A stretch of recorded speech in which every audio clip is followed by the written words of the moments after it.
Namah Shivaya. Muy buenos días a todas mis compañeras y a mi compañero acá presente y a todas las personas que nos acompañan el día de hoy online. Hoy vamos a retomar un tema porque siento que es una continuidad. El satsang pasado, pues el que dicté la vez pasada, estaba hablando sobre Shakti, la Madre Divina, y anterior a ese hablé sobre el Bhakti, que es el yoga de la devoción, y el día de hoy voy a hablar un poco sobre un tema muy importante para la tradición católica, que es la rosa mística. Y antes de esto me gustaría hacer como una salvedad, me gustaría como desde la humildad también pedirle como al universo, porque estoy abordando un tema desde un cuerpo que no es femenino, entonces quisiera que la sabiduría que vaya a transmitir en este momento sea desde la comprensión y el respeto por algo que en esta vida por lo menos no estoy viviendo. Entonces, empezar con eso.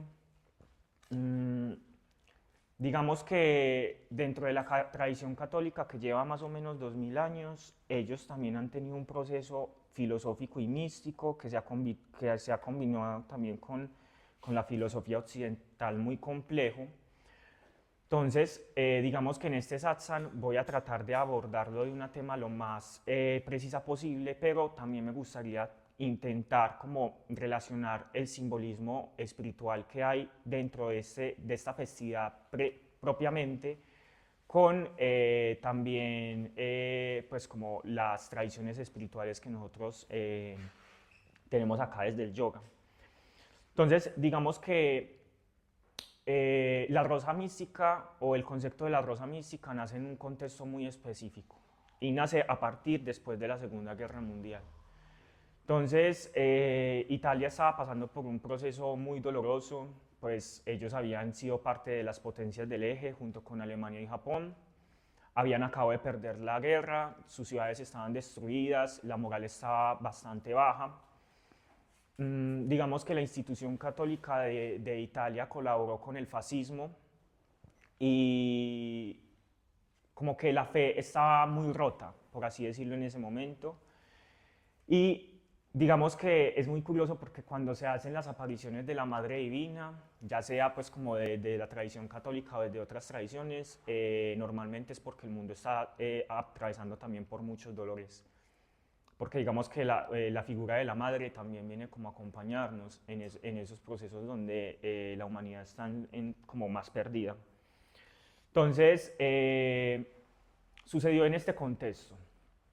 Era una enfermera, su nombre era Pierilla Gili, no sé si se pronuncia así. Ella estaba viviendo un momento en el que estaba atendiendo a muchas personas después de la guerra, muchos soldados que habían perdido pues como sus miembros, muchas familias que habían perdido a sus padres o a sus hermanos, muchas mujeres que también habían vivido como la violencia que viene después y durante una guerra. Y ella era una persona muy devota como a la fe.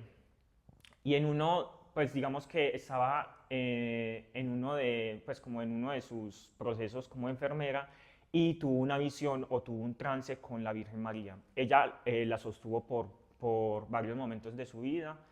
La primera aparición que tuvo la vio a ella con una túnica morada que significa constricción dentro de la iglesia y en un principio se le reveló con el corazón, como lo hemos visto en algunas pinturas, acá la voy a también a mostrar, estaba llorando y el corazón estaba atravesado por 3 espadas. Entonces, esperen, yo muestro como la imagen para que la podamos ver. Entonces, bueno, ella no sabía cómo interpretar esta imagen, pues si quieren la pueden pasar para que la vean. Ella estaba llorando, ella no sabía cómo entender este símbolo y ella le pidió a Dios que pudiera pues como explicarle más adelante qué significaba esta visión de la Virgen. Esto sucedió, ya les digo en qué año, el 13 de julio de 1946. Entonces, digamos que la Virgen estaba con una profunda expresión de tristeza, que tenía el manto morado que significa la penitencia, y el 22 de noviembre de ese mismo año volvió a tener como una anunciación donde le decía pues como el significado de lo que había visto, y era oración, sacrificio y penitencia. Entonces, dentro del corazón, que tenía las tres espadas, también comenzó como a observar dentro de su proceso pues como meditativo, porque ella se entregó mucho a la iglesia después de comenzar a ver estas como epifanías, y dijo que una de las espadas significaba la crítica también pues como del sacerdocio de su época, que estaba perdiendo como la devoción, el concepto del pecado, y que muchas personas estaban perdiendo la fe.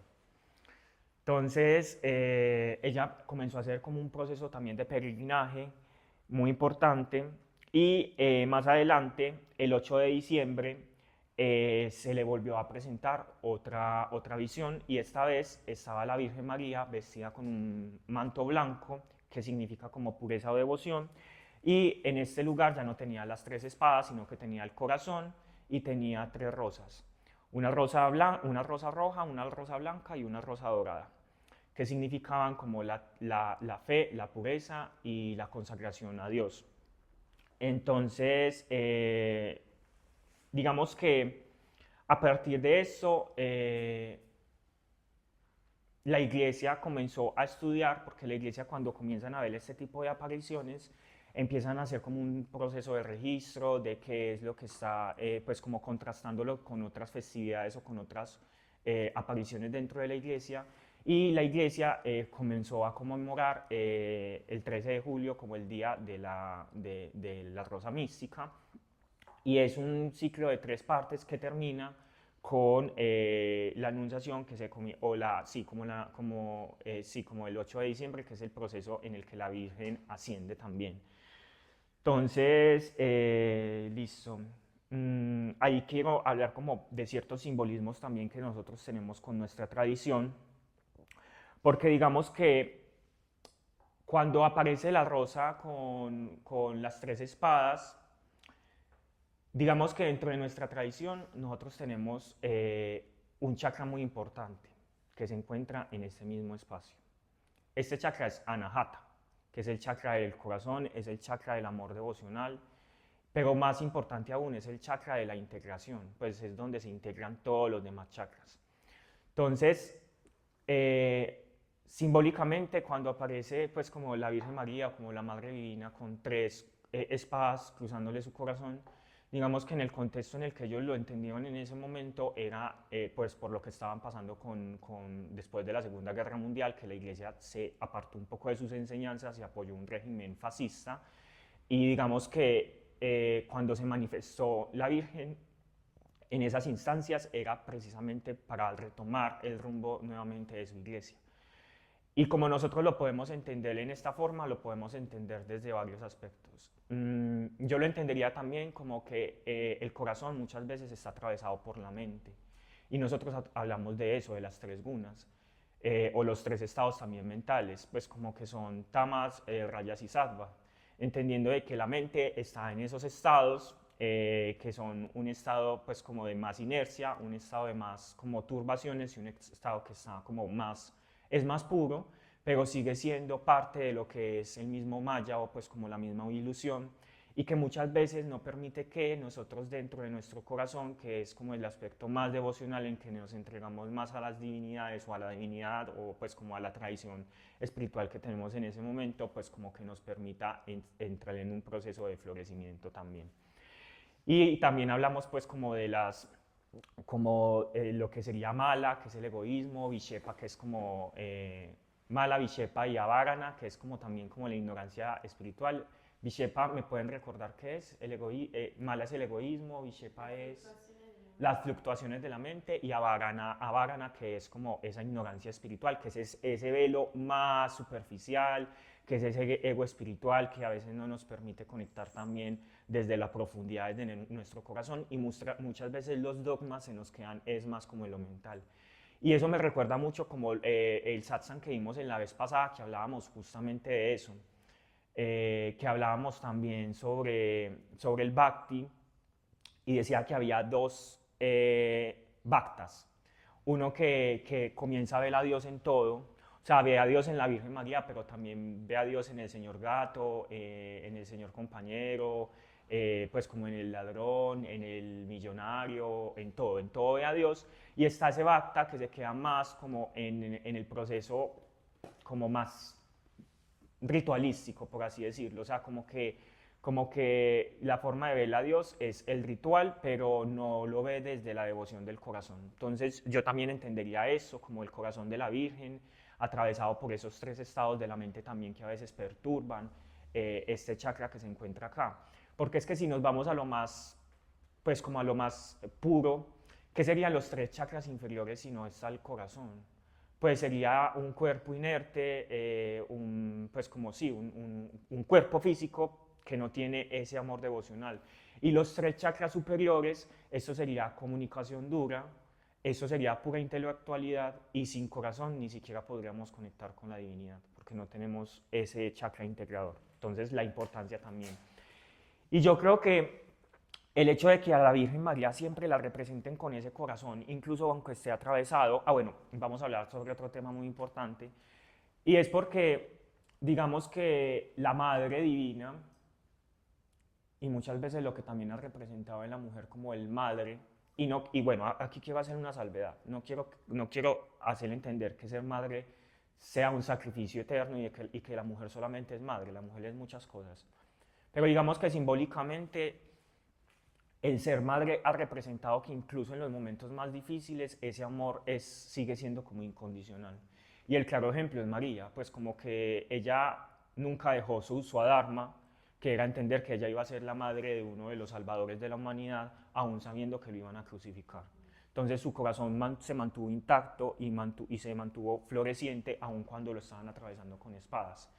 Entonces eso también podría ser otro de los simbolismos que quise interpretar en este satsang, porque digamos que pueden haber demasiados y seguramente sobre la iconoclastia y sobre pues como las representaciones religiosas se puede sacar mucha sabiduría.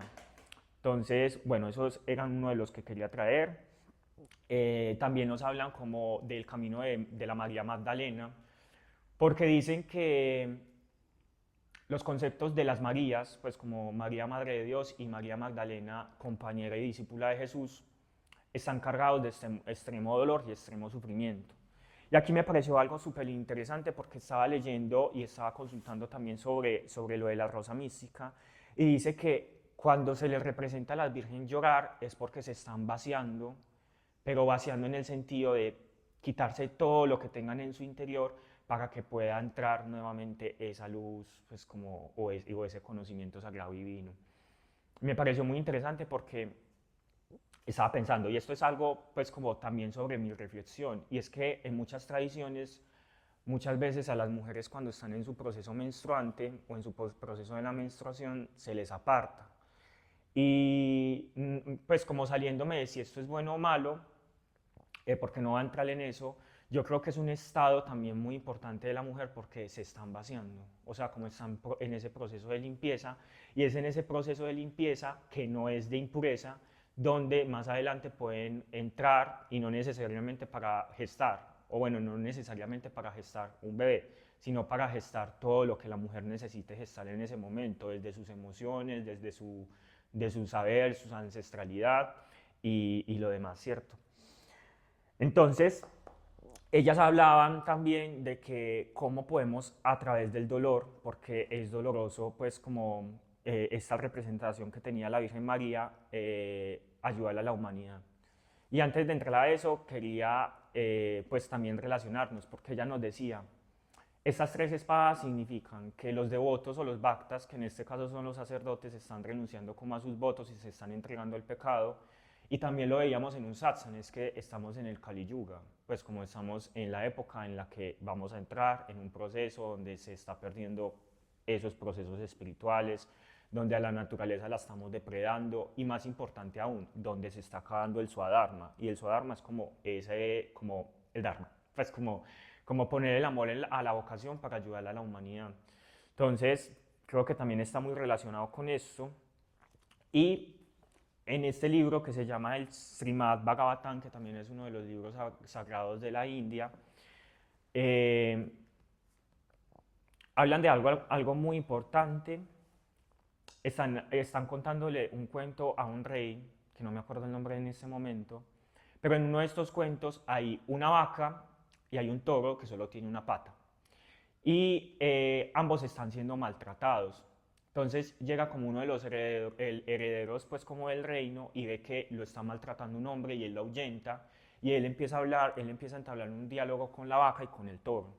Entonces él les empieza a preguntar como quiénes son ustedes, qué representan, por qué se están dejando maltratar. Entonces el toro le contesta que o sea, que él solamente tiene una pata porque él son cuatro aspectos que tiene la humanidad que ya se han perdido y que la pata que le queda es la verdad. Entonces es lo único que sostiene. Y la vaca representa la naturaleza o la madre divina. Y ella decía como yo he dado mi leche, he sido pues como siempre una persona bueno, o como una entidad, o como una energía que es dadora, que siempre es abundante y aún así la maltratan. Entonces empieza un diálogo muy bonito entre ellos dos y él empieza a decir como es que él entiende que estamos entrando en una época donde no se le, pues como que no se le da ese papel a la naturaleza, pero que la naturaleza aún así sigue siendo abundante. Y quería hablar sobre esto porque eh, cuando la Virgen María habla de que los sacerdotes están perdiendo pues como su estado devocional, yo siento que no deberíamos hablar solo sobre el sacerdocio, sino en que en general la humanidad está perdiendo el Swadharma. Y esto es pues como es un claro ejemplo de lo que está sucediendo también con nuestra madre naturaleza, de que estamos cortando todo, de que estamos destruyendo pues como su cuerpo, que se representa también como en esa parte de la tierra.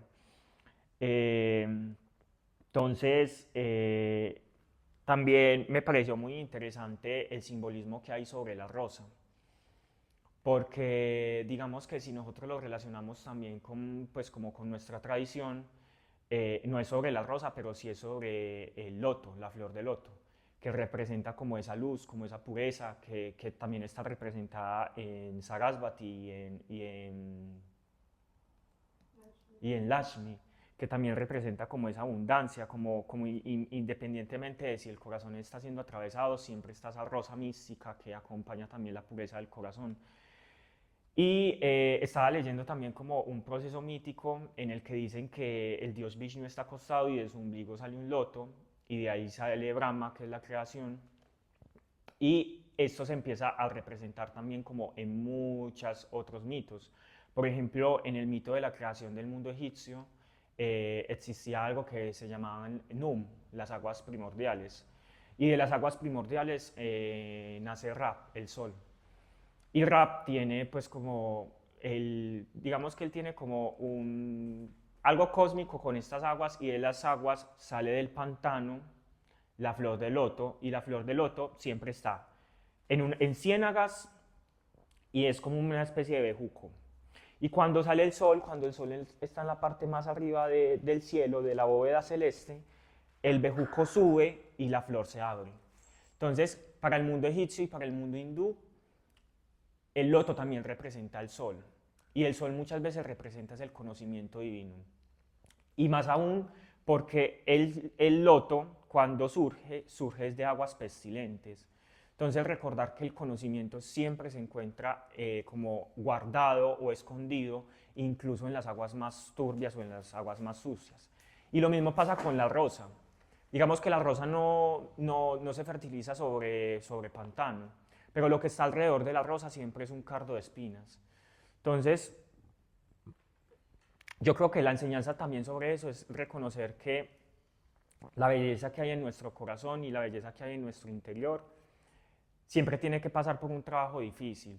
No vamos a encontrar los aspectos más de la divinidad desde la facilidad. Hay que trabajarnos y ese trabajo es interno. No solamente es porque estemos viviendo en el Kali Yuga, es porque nosotros también tenemos muchos aspectos desde el egoísmo que hay que trabajar y en ese trabajo nos vamos a pinchar las manos muchas veces, nos va a sangrar o vamos a tener que meter la mano en lodo y ensuciarnos y para poder sacar pues como estos aspectos también muy hermosos dentro de nosotros mismos.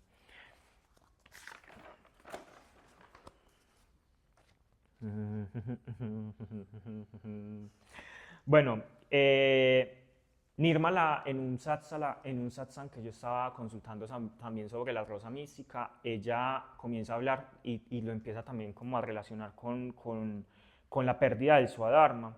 Entonces, ella relaciona que muchas veces los conceptos que también nosotros tenemos como de las vírgenes están relacionados precisamente con esas madres divinas. Entonces, por ejemplo, hace poquito también celebramos en Colombia el Día de la Virgen de Chiquinquirá, que es como nuestra santa patrona.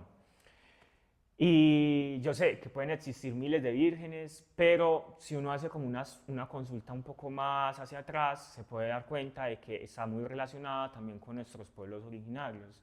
Entonces, por ejemplo, en Colombia, digamos que nosotros tenemos muchas etnias indígenas, pero la que era más importante antes de los procesos de la conquista eran los muiscas y los chichas que se encontraban en el altiplano cundiboyacense.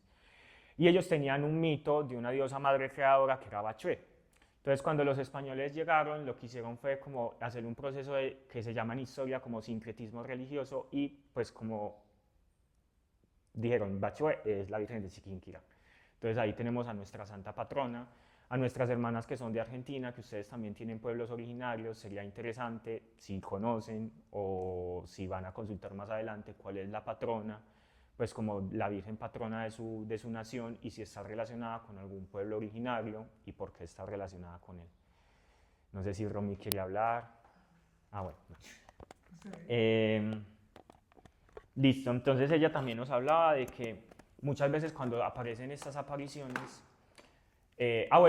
listo, porque la última aparición que tuvo esta chica en Italia fue el de la Virgen María, acompañada también por los dos niños que son videntes, que son Fátima y Francisco, que son muy conocidos, y entonces ella le dice que la humanidad también debe entrar en un proceso de devoción para poder sanar pues como las heridas que están abiertas en ese momento. Entonces, bueno, la rosa significa amor, significa emoción. Literalmente aquí hay una cita textual y dice, aquí en Monticelli, porque bueno, sucedió en ese pueblo, deseo instaurar la rosa mística y la conexión inmaculada en alegría. Es la perfección del alma y aquí quiero instaurar también el amor, la fe y la devoción por mi Hijo Jesús. Entonces, también quería hablar sobre, pues como el concepto del corazón de Anahata Chakra y quería hablar un poco también sobre los pueblos.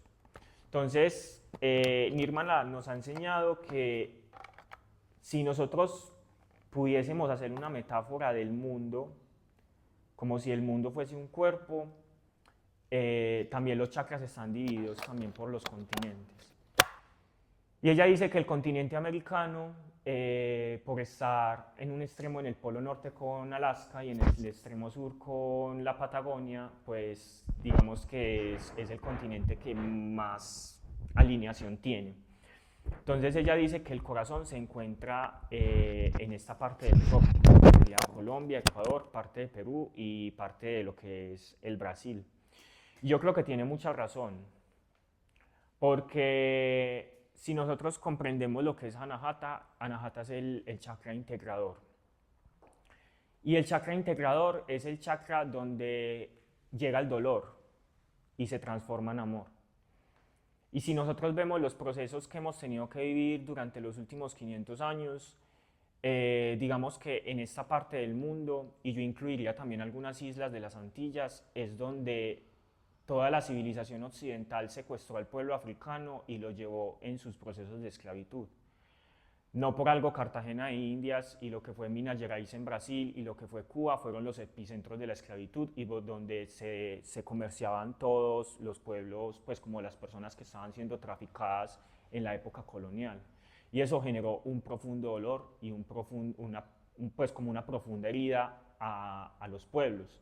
Y aún así, estos pueblos que fueron esclavizados y estos pueblos indígenas que también fueron exterminados, a través de sus procesos culturales también, integraron todo en este corazón y crearon muchos ritmos musicales o muchos ritmos artísticos que esconden profundamente ese dolor, pero a través de la alegría. Entonces nosotros escuchamos la cumbia y si nosotros, o el bullerengue, y si nosotros leemos detenidamente qué es lo que estamos escuchando mujeres que fueron heridas, que fueron desplazadas de sus hijos, que fueron torturadas o que están en procesos de sanación de esos propios procesos, pero lo escuchamos a través de un ritmo alegre, porque digamos que esa es nuestra propia naturaleza, la naturaleza del corazón es la naturaleza de integrar todo lo malo que está pasando en el cuerpo y transformarlo para llevar ese proceso de amor.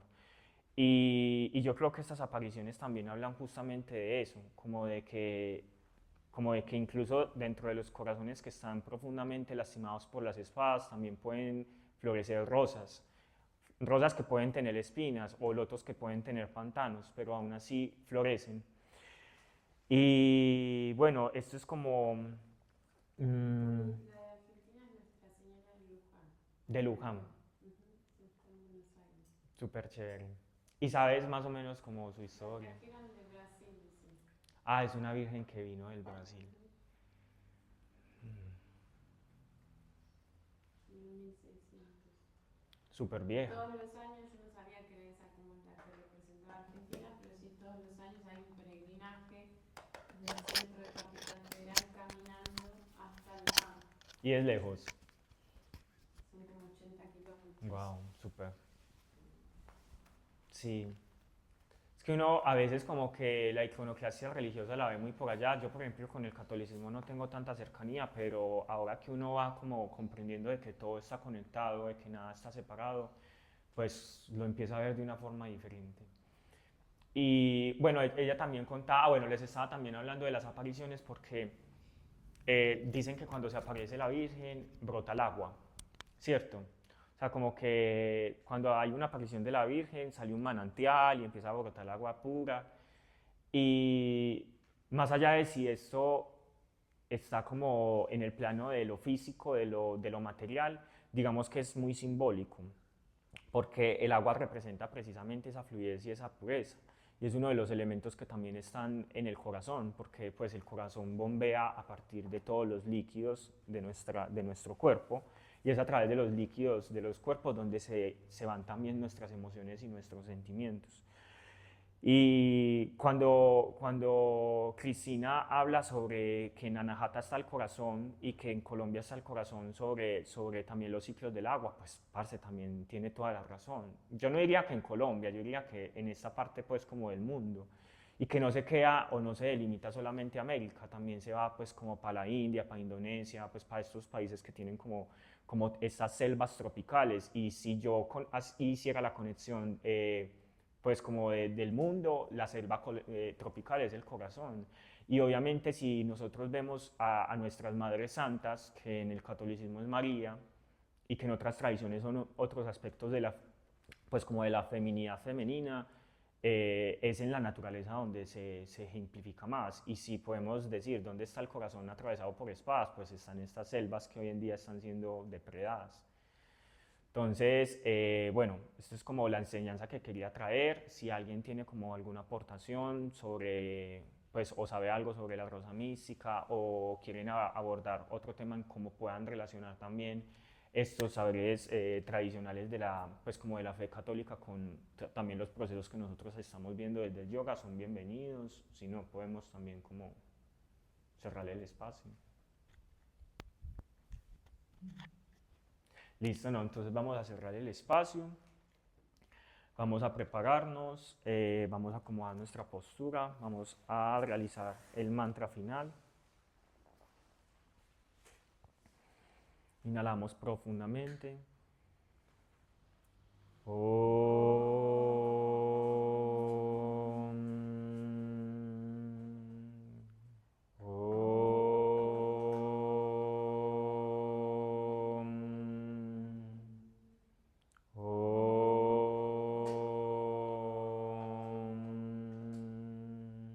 Purnamada Purnamida Purnamudachyate Purnasya Purnamadaya Purnameva Vashishyate.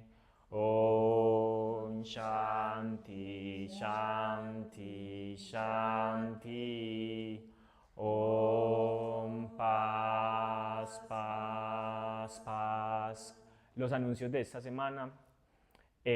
Para el día sábado tenemos una canalización y sonoterapia con Cata Hoyos, va a ser a las 3 de la tarde, va a ser con aporte amoroso, nosotros recomendamos que sea a partir de 30.000 pesos. Es una experiencia muy hermosa porque a través de la música empezamos también a conectar con aspectos de nuestro cuerpo y de nuestra mente que a veces no trabajamos. El día domingo va a venir un tata de la comunidad Nutabe. Él tiene mucha relación con la comunidad Maya Quichén y nos va a venir a hablar sobre su cosmovisión que tiene sobre el tiempo. Va a ser a las 5 de la tarde, es con aporte también voluntario, pueden traer una alimentación vegetariana y consciente para que hagamos acá un compartir y habitemos estos espacios que nos traen tanta luz y amor. Si no estoy mal, la semana que viene tenemos un taller de acroyoga que va a ser el sábado. Listo. El martes comienza un curso de Hatha Yoga para principiantes, para que también nos podamos inscribir. Es un curso por 4 clases, va a ser martes y jueves a las 7 de la noche.